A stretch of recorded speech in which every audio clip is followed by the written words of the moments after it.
வணக்கம். நான் ஸ்ரீவுதிரன். இன்னைக்கு நம்ம பாத்தீங்கன்னா, திருமந்திரத்துல இருக்க ஆகம சிறப்பு அப்படிங்கிற தொகுப்புல இருக்க ஒரு பாடல தான் பார்க்க போறோம். நீங்க இப்பதான் முதல்ல என்னோட சேனலுக்கு வரீங்க அப்படின்னா, நான் என்ன பண்ணிட்டு இருக்கேன்னா, திருமந்திரத்துல இருக்கக்கூடிய 3000 பாடலையும் ஒவ்வொரு பாடலையா எடுத்து, அதுக்கான அந்த தமிழ் பொருள சொல்லி, அப்புறம் என்னுடைய அறிவியல் ரீதியான பார்வையில நான் எப்படி இத நினைக்கிறேன், எப்படி இத நான் பார்க்கிறேன் அப்படிங்கிற ஒரு விஷயத்த சொல்லிட்டு வந்துட்டு இருக்கேன்.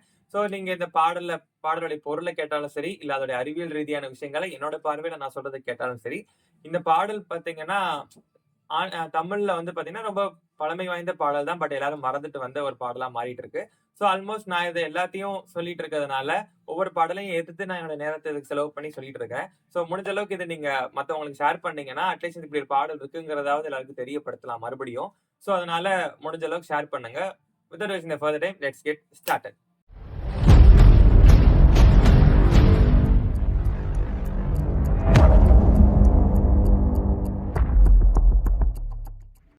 சரி. இன்னைக்கு நான் சொல்லக்கூடிய அந்த திருமந்திரத்துல இருக்கக்கூடிய அந்த ஆகம சிறப்பு அப்படிங்கிற அந்த பாடல் இருக்கு இல்லையா? அந்த பாடலுடைய அந்த பாடல முதல்ல நான் பாடி காமிச்சுறேன். அப்புறம் அதோடைய பொருள் என்ன அப்படிங்கிறத நம்ம பார்க்கலாம். மாரியும் கோடையும் வார்பனி காலத்து தூங்க நின்ற ஏரியும் திளைத்து நின்ற அப்படின்னு சொல்லி ஒரு 2 வரி இருக்கும். மாரியும் கோடையும் வார்பனி காலத்து தூங்க நின்ற ஏரியும் நின்ற திளைக்கின்ற காலத்து அடுத்த 2 வரி இருக்கு இல்லையா? ஆரியம் முந்தமிழும் முடனே சொல்லி காரிகை யாருக்கு கருணை செய்தானே அப்படிங்கிறது தான் இந்த பாடல். இந்த வரி. ஓகேவா? இன்னைக்கு நம்ம பார்க்கக்கூடிய இந்த வரிகள்னு எடுத்துக்கலாம். இதோடைய பொருள் என்ன அப்படின்னா, தமிழ்ல ஃபர்ஸ்ட் ஆன்மீக ரீதியா திருமூலர் சொல்றத நான் சொல்லிடுறேன். ஃபர்ஸ்ட் மாரியும் கோடையும் வார்பனி காலத்து அப்படின்னா, மாரி அப்படின்னா மழைன்னு அர்த்தம். கோடை அப்படின்னா வெயில் காலம்னு அர்த்தம். மாரியும் கோடையும் வார்பனி காலத்து. வார்பனி அப்படின்னா குளிர்காலத்தை மீன் பண்றதுதான். மாரியும் கோடையும் வார்பனி காலத்து தூங்க நின்ற, அதாவது எல்லாம் ஒரு சேர ஒரு சமநிலையில இயங்கக்கூடிய ஒரு நிலையை இங்க சொல்றாங்க. வெயில் காலம்னா இந்த ஒரு குறிப்பிட்ட காலங்கள், இந்த ஒரு டைம் பீரியட்ல இருக்கணும்.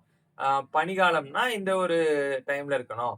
இல்ல வெயில் காலம் மழை காலம்னா இந்த ஒரு குறிப்பிட்ட பீரியட்ல தான் பெய்யும் அப்படிங்கிற ஒரு இருக்கு இல்லையா? இந்த காலம் இயற்கையால உருவாக்கப்பட்ட ஒரு விஷயம் இருக்கு இல்லையா? அது பேலன்ஸ்டா இயங்கணும். இயங்கற கூடிய அந்த சூழல்ல அப்படிங்கிறத இந்த பாட்டோடைய பொருள். இது மறைமுகமான பொருளா நம்ம எடுத்துக்கிட்டோம்னா, நான் எப்படி யோசிச்சேன்னா, மாரி, கோடை, குளிர்காலம் அப்படிங்கிறத நான் உடல், மனம், பிராணம் அப்படின்னு சொல்லி எடுத்துக்கிட்டேன். இந்த 3 பேலன்ஸ்டா இருக்கிறப்ப தானே ஒரு மனிதன் முழுமையா ஒரு விஷயத்த புதுசா சிந்திக்கவோ, இல்ல சரியான திசையில பயணிக்கவோ அதுதானே துணையா இருக்கும். உடல், மனம், அப்புறம் இந்த பிராணம் இதெல்லாம் சரியா சமநிலையில இருக்கணும் அப்படிங்கிறத மறைமுகமா நான் அத புரிஞ்சுக்கிறேன். பட் மேலோட்டமா பார்த்தீங்கன்னா, இந்த இயற்கை காலங்கள் சமநிலையில இருக்கணும் அப்படிங்கிறது தான் இந்த வரி. அந்த சமநிலையில இருக்கிறது தான் சொல்லியிருக்காங்க. மாரியும் கோடையும் வார்பனி காலத்து தூங்க நின்ற, ஏரியும் திளைத்து நின்ற அப்படின்னு ஒரு வரி இருக்கு இல்லையா? ஏரியும் திளைத்து நின்ற அப்படின்னா, இந்த காலங்கள் ஒருவேளை சமநிலை இல்லாம போச்சுன்னா என்ன நடக்கும்? நமக்கு தெரியும் இந்த கலியுகம்னு சொல்லுவாங்க இல்லையா? அப்ப மழை சரியா பெய்யாது. வெயில் சுட்டு எரிக்கும். குளிர்காலத்துல பனி பயங்கரமா இருக்கும். இந்த மாரி உலகத்த அழிக்கக்கூடிய சில கால மாற்றங்கள் நடக்க போய் அந்த சூழல்ல, ஏரியும் வற்றி போகக்கூடிய அந்த ஒரு டைம் இருக்கும் இல்லையா? அத சொல்றாங்க இங்க. மாரியும் கோடையும் வார்பனி காலத்து நின்ற, ஏரியும் திளைத்து நின்ற. அந்த ஸ்டேஜ்ல தான் என்ன நடக்குதுன்னா, இந்த ஆரிய முந்தமிழும் முடனே சொல்லி காரிகை யாருக்கு கருணை செய்தானே. அதாவது இந்த வடமொழிகள் இருக்கு இல்லையா? எஸ்பெஷலி இந்த வேதங்கள் இருக்கு இல்லையா? வேதங்கள்லாம் சமஸ்கிருதத்துல எழுதப்பட்டதுன்னு சிலர் சொல்லுவாங்க.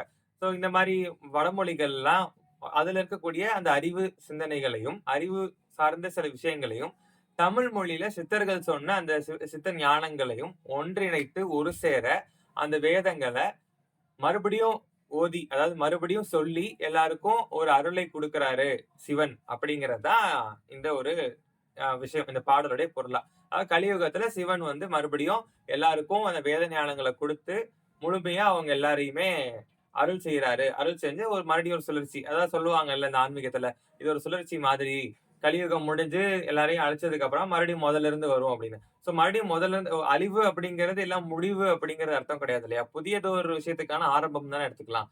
அப்படி இருக்க மாதிரி ஒருவேளை ஆன்மீக ரீதியா அவங்க சொல்ற மாதிரி எடுத்துக்கிட்டோம் அப்படின்னா, கலியுகம் முடியறப்ப எல்லா உயிர்களையும் அழிச்சு, அதாவது அவங்களுடைய தீய எண்ணங்கள், தீய குணங்கள், சரியான விஷயத்த செய்யாம நடந்துகிட்ட அந்த விதங்கள், எல்லா குணங்களையும் அழிச்சு, மனிதர்கள் அழிக்கிறாங்க, உயிர்கள் அழிக்கிறாங்கிறத தாண்டி, அந்த உயிர்களுக்குள்ள இருக்கக்கூடிய அந்த சில கெட்ட உணர்வுகள அழிக்கிறது. எப்படி அப்டின்னா, நல்ல விஷயங்கள போதிக்கிறது மூலியமா.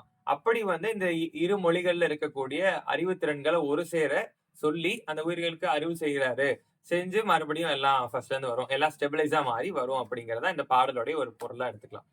இத நான் எப்படி நியூரோ சயன்ஸ்ல பார்க்கிறேன் அப்டின்னா, "மாரியும் கோடையும் வார்பனி தூங்க நின்ற, ஏரியும் நின்ற திளைக்கின்ற காலத்து." அதாவது இந்த நான் எப்படி எடுத்துக்கிறேன்னா, மாரி, இது எல்லாமே இந்த 2 வரியும் நம்ம மனித உடல்ல வந்து பார்த்தீங்கன்னா, ஹோமியோஸ்டாசிஸ் அப்படின்னு சொல்லி ஆங்கிலத்துல சொல்லக்கூடிய ஒரு வார்த்தை இருக்கு. நம்ம இந்த மூளை நரம்பியல்ல. அது எப்படின்னா என்ன அப்படின்னா, நம்ம வந்து சமநிலையில இருக்கக்கூடிய ஒரு திறன். அதாவது நமக்குள்ள வந்து பார்த்தீங்கன்னா, ஹார்மோன்ஸ் இருக்கும் இல்லையா? ஹார்மோன்ஸ் இருக்கும். டெம்பரேச்சர் அந்த ஹீட்டுக்கு ஏத்த மாரி நம்ம உடம்போட சூடு மாறிட்டே இருக்கும். ஆ அப்புறம் இந்த எமோஷன்ஸ் இது எல்லாமே நமக்குள்ள இருக்கிறது தான் இல்லையா? இப்ப வெளியில வந்து ரொம்ப கிளைமேட் வந்து பார்த்தீங்கன்னா, சில்லுனாங்க வச்சுக்கோங்களேன், நம்ம உடம்புக்குள்ள ரத்தம் வந்து சூடாக ஆரம்பிக்கும். வெளியில ஹீட்டா இருக்குன்னு வச்சுக்கோங்களேன், நம்ம உடம்புல இருந்து வேர்வை வெளியில வர ஆரம்பிச்சு, ரத்தத்த வந்து கூல் பண்ண ஆரம்பிக்கும். ஸோ வெளியில எப்படி இருக்கோ, அதுக்கேத்த மாரி உள்ள பேலன்ஸ் பண்ணிட்டே இருக்கும். அப்படி ஏன் பேலன்ஸ் பண்ணணும் அப்படின்னா, இப்போ இது வந்து ஒரு லெவல் வச்சுக்கோங்க. இது ஒரு லெவல். ஆனா இது இப்படி நான் இப்ப வச்சிருக்க மாரி இருந்துச்சு அப்படின்னா, இப்ப வெளியில வந்து சூடு பயங்கரமா இருக்கு. அப்படின்னா உள்ளேயும் வந்து எப்படி இருக்குன்னா, அதுக்கேத்த மாரி சூடா இருந்துச்சு அப்படின்னா, நம்ம உடம்புல இருக்கக்கூடிய சில விஷயங்கள், சில பார்ட்ஸ் வந்து அதோடைய திறன வந்து இழந்துரும். ஆனா அது ஒவ்வொரு ஆர்கனும், ஒவ்வொரு பார்ட்டும், ஒவ்வொரு ஆ அதோடைய வேலைய அது செய்யறதுக்கு சரியா இருக்கணும் அப்டின்னா, அந்த என்சைம்ஸ்ன்னு சொல்லுவாங்க. ஹார்மோன்ஸ், என்சைம்ஸ்லாம். இந்த சயன்டிஃபிக் ரீதியா பார்த்தீங்கன்னா, இந்த என்சைம்ஸ் அப்படிங்கிற இந்த அமிலம்னு சொல்லுவாங்க. இது எல்லாமே வந்து பார்த்தீங்கன்னா, ஒரு ஒரு ஒரு ஒரு சின்ன சின்ன செல்லு கூட அதோடைய ஒர்க்க செய்யறதுக்கு இதெல்லாம் ரொம்ப ரொம்ப முக்கியமான ஒரு விஷயம் தான். ஸோ அது என்ன பண்ண ஆரம்பிக்குது அப்டின்னா, டெம்பரேச்சருக்கு ஏத்த மாரி ஒர்க் அதுக்கு மாறும். அதிகமான டெம்பரேச்சர் அது ஒர்க் ஆகாது. அப்படி இருக்கிறப்போ, அதுக்கேத்த மாரி இதோடைய டெம்பரேச்சர்ல இது ஒர்க் ஆகணும் இல்லையா? சோ வெளியில இருக்க டெம்பரேச்சருக்கு ஏத்த மாரி இது தன்ன தானே பேலன்ஸ் பண்ணிக்கும். இதுக்கு பேரு தான் ஹோமியோஸ்டாசிஸ். இந்த திறனுக்கு பேரு. எமோஷனலா நம்ம பேலன்ஸ்டா இருக்கணும். உள்ளுக்குள்ள இருக்க டெம்பரேச்சர பேலன்ஸ் பண்ணி வச்சுக்கணும். சோ இப்படி பல விஷயங்கள் நமக்குள்ள நம்ம அறிவுல அது யோசிக்கிறது இல்லல்ல. இப்ப நான் வந்து வீடியோ எடுத்துட்டு இருக்கேன். ஆனா எனக்கு உள்ளுக்குள்ள வந்து பல விஷயங்கள் நடந்துட்டு தான் இருக்கும். சாப்பிட்ட சாப்பாடு செரிமானம் ஆயிட்டு இருக்கலாம். இல்ல அடுத்து என்ன வார்த்தைகள் பேசணுங்கிறத மூளை வந்து யோசிச்சுட்டு இருக்கலாம். ஹார்ட் வந்து அத பம்பிங் ரேட்ட பண்ணிட்டு இருக்கு. நான் பேசிட்டு இருக்க இந்த நேரத்துல நான் வந்து மூச்சுக்குன்னு தனியா நான் கவனம் செலுத்துறது கிடையாது. ஆனா மூச்சு அதோட வேலைய பண்ணிட்டு தான் இருக்கு இல்லையா? நான் உள்ள இழுக்கிறேன், வெளியில இழுக்கிறேன். இதெல்லாம் போயிட்டு தான் இருக்கு. சோ நம்ம கவனத்துல இல்லாம நமக்குள்ள நடக்கக்கூடிய எல்லா விஷயங்களும் பேலன்ஸ்டா போகக்கூடிய ஒரு ஸ்டேஜ். அதுக்கு பேரு தான் ஹோமியோஸ்டாசிஸ் சொல்லுவாங்க. இத நீங்க அப்படியே அந்த பாடலோட இணைச்சு பார்த்தீங்கன்னா, "மாரியும் கோடையும் வார்பனி தூங்க நின்ற, ஏரியும் நின்ற இளைக்கின்ற காலத்து" அப்படிங்கிறது. அதாவது நம்ம எல்லாம் பேலன்ஸ்டா இருக்கக்கூடிய ஒரு ஸ்டேஜ மீன் பண்றது. இதுல வந்து இந்த ஏரியும் நின்ற திளைக்கின்ற காலத்துன்னு இருக்கு இல்லையா? அதாவது இது வந்து என்னன்னா, இதுக்கு அடுத்த வரி இருக்குல்ல. எது? சிவன் வந்து நான் சொன்ன மாதிரி ஒரு அருள் குடுக்குறாரு இல்லையா? அதாவது வடமொழி அதாவது இந்த ஆ என்னன்னா அ "ஆரிய முந்தமிழும் முடனே சொல்லி" அப்படிங்கிற ஒரு வார்த்தை இருக்கு இல்லையா? அதாவது ஒரு விஷயத்துக்கான ஒரு பர்த். அதாவது ஒரு விஷயத்த போதிக்க போறாரு. அது ஒரு ஸ்டார்ட் பண்ண போறாரு அப்படின்னா, அதுக்கு முன்னாடி ஏதோ ஒண்ணு நடந்திருக்கணும். அதான் அங்க ஸ்டார்ட் பண்றாங்கல்ல. அந்த முன்னாடி நடந்த ஒரு விஷயம் இருக்கு இல்லையா? அதான் இந்த ஏரியும் நின்ற கிளைக்கின்ற காலத்து. அதாவது நியூரல் ஆசிலேஷன்னு சொல்லுவாங்க. அதாவது என்னன்னா, நம்ம மூளையில இருக்கக்கூடிய எல்லா பார்ட்ஸும் ஒரு சேர இணைந்து ஆ செய்யக்கூடிய செயல்கள். அதாவது ஒவ்வொரு ரீஜனுக்கு ஒவ்வொரு வொர்க் இருக்கும். இப்போ ஃபார் எக்ஸாம்பிளுக்கு நம்ம ப்ரீஃப்ரான்டல் கார்டெக்ஸ் எடுத்துக்கிட்டீங்க அப்படின்னா, இந்த முன்னாடி இருக்கக்கூடிய பகுதிய சொல்லுவாங்க. ப்ரீஃப்ரான்டல் கார்டெக்ஸ்ன்னு சொல்லுவாங்க. இதோடைய வேலை என்ன அப்படின்னா, நம்ம மனிதன் சிந்திக்கக்கூடிய திறன வந்து இதுக்கு தான் அதிகம். இதுதான் வந்து அறிவியல் ரீதியா சிந்திக்கிறதா இருக்கட்டும், இல்ல அறிவுபூர்வமா சிந்திக்கிறதா இருக்கட்டும், இது எல்லாமே முன்னாடி இருக்கக்கூடிய இந்த பார்ட்டோடைய ஒர்க் தான். அது அதோடைய ஒர்க்க செய்யறதுக்கு, எமோஷன்ஸா நம்ம கோவமா படுறதா இருக்கட்டும், இல்ல ஒரு விஷயத்த ஆசைப்படுறது, இது எல்லாமே எமோஷன்ஸ்ன்னு சொல்லுவாங்க. சோ அந்த எமோஷன்ஸ கட்டுப்படுத்தக்கூடிய திறனா இருக்கட்டும், நமக்குள்ள ஒரு ஹையர் கிளாரிட்டி கிடைக்கும்ல, தெளிவா இருக்கிறதா இருக்கட்டும், தெளிவா ஒரு விஷயத்த வந்து அணுகுறதா இருக்கட்டும், ஒரு விஷயத்த பத்தி ஆழமா சிந்திக்கிறதா இருக்கட்டும், இது எல்லாமே நடக்கிறதுக்கு காரணம் நம்ம மூளையில இருக்கக்கூடிய எல்லா நியூரல் நெட்வொர்க்ஸும் ஒரு சேர ஒரு ஒரு அலையா இயங்குறது. ஆல்பா வேவ்ஸ்ன்னு சொல்லுவாங்க. ஆல்பா அலைகள்னு சொல்லுவாங்க. இது என்னான்னு பார்த்தீங்கன்னா, இந்த மொபைல் சிக்னல்லாம் இருக்குல்ல, இந்த மாரி தான். ஒரு கரண்ட்ட ப்ரொடியூஸ் பண்ணக்கூடிய எந்த ஒரு விஷயமா இருக்கட்டும், அது வந்து அலைகள ரிலீஸ் பண்ணும் அத சுத்தி. சோ அந்த மாரி நம்ம மூளையும் கரண்ட்ல இயங்கக்கூடிய ஒரு விஷயம் தான். அதுக்குள்ள இந்த நியூரான்ஸ்ங்கிறனால கரண்ட் பாஸ் ஆயிட்டே தான் இருக்கும். சோ அத சுத்தி அலைகள் போகும் இல்லையா? சோ நம்ம மூளைய சுத்தி பார்த்தீங்கன்னா, ஒரு 4, 5 அலைகள் இருக்கு. இதுல ஆல்பா அலைகள் அப்படிங்கிற ஒரு விஷயம் தான் வந்து நம்ம பிரெயின் காமா இருக்கிறப்போ இருக்கக்கூடிய ஒரு அலைகள ரிலீஸ் பண்ணக்கூடிய ஒரு அலை. காமா அலைகள்னு சொல்லுவாங்க. இது வந்து பார்த்தீங்கன்னா, பயங்கர இன்டெலிஜென்ட்டா அப்படி யோசிக்கக்கூடிய ஒரு திறன் வரும் இல்லையா? அந்த ஒரு விஷயத்த ரொம்ப ஆழமா சிந்திக்கிறது, அறிவு ரீதியா அத அறிவுபூர்வமா அத அணுகுறதுன்னு இந்த ஒரு விஷயங்களோட சுத்திக்கிட்டு இருக்கக்கூடிய ஒரு விஷயம் தான் காமா அலைகள். ஸோ இந்த 2ம் ஒரு சேர இயங்குறப்போ, அதாவது ஒரு சேர பேலன்ஸ்டா இயங்கக்கூடிய காலத்து அப்படிங்கிறத நீங்க ரிலேட் பண்ணிக்கோங்க. அப்படி நடக்கிறப்ப என்ன ஆகுது அப்படின்னா தான், நான் சொன்ன மாரி ஒரு விஷயத்த பத்தி கிளியரா ஒரு ஒரு ஐடியா கிடைக்கிறது. ஒரு ஆழமா சிந்திக்கிறது. இந்த திறன் அதாவது ப்ரீஃப்ரன்டல் கார்டெக்ஸ்ங்கிற ஒரு விஷயத்த வந்து நல்லா அறிவுபூர்வமா யோசிக்க வைக்கிறதுன்னு இதெல்லாம் அந்த ஸ்டேஜ்ல நடக்கும். அடுத்து வந்து பார்த்தீங்கன்னா, ஆரியமும் முந்தமிழும் உடனே சொல்லி, அதாவது ஆரியமும் முந்தமிழும் அப்படிங்கிறத நான் அறிவியல்ல எப்படி பார்க்கிறேன் அப்படின்னா, நம்ம மூளையில வந்து நெறைய நெட்வொர்க்ஸ் இருக்கு. சாலியன்ஸ் நெட்வொர்க்ன்னு சொல்லுவாங்க. சாலியன்ஸ் நெட்வொர்க் அப்படிங்கிறது எமோஷனலா நம்ம சிந்திக்கக்கூடிய எமோஷனலா ஸ்டெபிலிட்டியா வச்சுக்கக்கூடிய ஒரு பார்ட். சென்ட்ரல் எக்ஸிக்யூட்டிவ் நெட்வொர்க்ன்னு சொல்லுவாங்க. இந்த நெட்வொர்க்ஸ் வந்து பார்த்தீங்கன்னா, ஒரு ஒரு விஷயத்த லாஜிக்கலா யோசிக்கிறது. இந்த க கணக்கு ரீதியெல்லாம் நல்லா கணக்கு போடுவாங்கல்ல. இது இப்படி போனா அது அப்படி நடக்கும். இது இப்படி போச்சுன்னா இது போகும். ஒரு லாஜிக்கா யோசிப்போம்ல.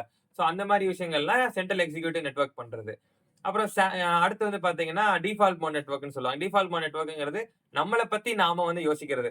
நேத்து இப்படி நடந்து போச்சே, நாளைக்கு இப்படி போகுமோ, இல்ல நான் இப்படி செஞ்சது இப்படி ஆயிடுமோ, ஆ இப்படி பண்ணா என்ன, அப்படி பண்ணா நம்மள மட்டுமே முன்னிறுத்தி யோசிக்கிறோம் இல்லையா? இதெல்லாம் இந்த டிஃபால்ட் மோட் நெட்வொர்க்ங்கிற ஒரு பார்ட்டோடைய வேலை. சோ இந்த 3ம் ஒரு சேர இணையறக்கூடிய ஒரு சூழல்ல எப்படி இருக்கும்னா, நம்மள பத்தி நம்ம சிந்திப்போம். ஆனா எப்படி சிந்திப்போம்னா, லாஜிக்கலா. சிந்தனைய வந்து எமோஷனலா சிந்திக்காம லாஜிக்கலா, எமோஷனல பேலன்ஸ் பண்ணி சிந்திக்கிறப்போ, நம்மளுடைய எப்படி சொல்றது? இந்த சித்தர்கள்லாம் இருக்காங்க இல்லையா?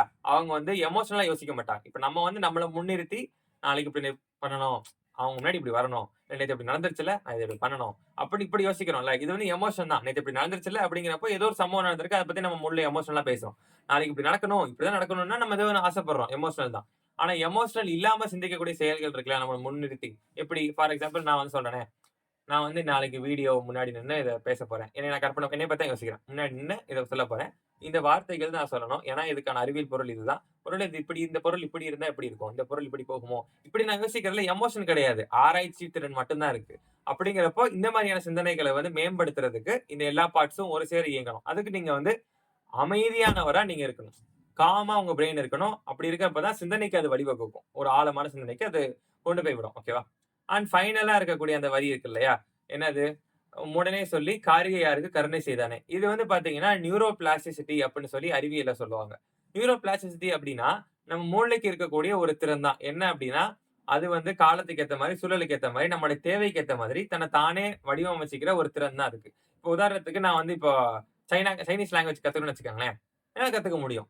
இல்ல ஒருவேளை நான் வந்து இப்ப தினமும் நான் வந்து 4 மணிக்கு எந்திரிச்சுட்டு இருக்கேன். நாளைக்கு நான் வந்து சோம்பேறியா நாளைலருந்து மாறப்போறேன். நாளைக்கு நான் வந்து காலேஜ் 8:45க்கு அப்படின்னா, நான் வந்து 8:30க்கு தான் எந்திரிக்க போறேன். அப்படின்னு நான் மாத்திக்கணும்னு நெனச்சா மாத்திக்கலாம். இல்ல நான் வந்து எப்பயும் போல 4 மணிக்கு எந்திரிக்கிறேன்னா, நாளைலருந்து 3 மணிக்கு எந்திரிக்க போறேன். நைட்டு நான் வந்து 7 மணிக்கே தூங்க போறேன். அப்படின்னு அதுக்கேத்த மாரி மாத்திக்கலாம். நம்மளுடைய பழக்கவழக்கங்கள மாத்தக்கூடிய அந்த ஒரு திறனுக்கு பேரு தான் அது. இது சின்ன சின்ன பழக்கவழக்கங்கள் ஆரம்பிச்சு பெரிய பெரிய குணங்கள் வரைக்கும் நம்மளால மாத்திக்க முடியும். எதெல்லாம் நம்ம வாழ்க்கையில மாறணும்னு நெனைக்கிறோமோ, அது எல்லாத்தையும் மாத்தணும் அப்படின்னா, முதல்ல நாம மாறணும். நாம மாறுறதுக்கான எல்லா திறனும் நமக்குள்ள தான் இருக்குது இல்லையா?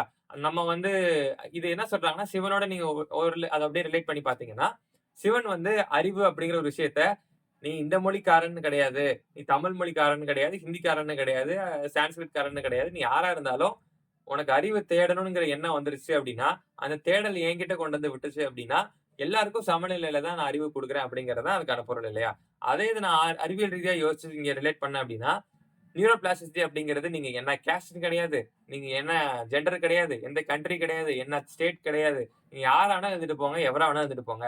ஆனா உங்களுக்குள்ள இருக்கக்கூடிய உங்க மூளை தான் உங்களுடைய வாழ்க்கைய மேம்படுத்துறதுக்கான ஒரு கருவியா இருக்கு.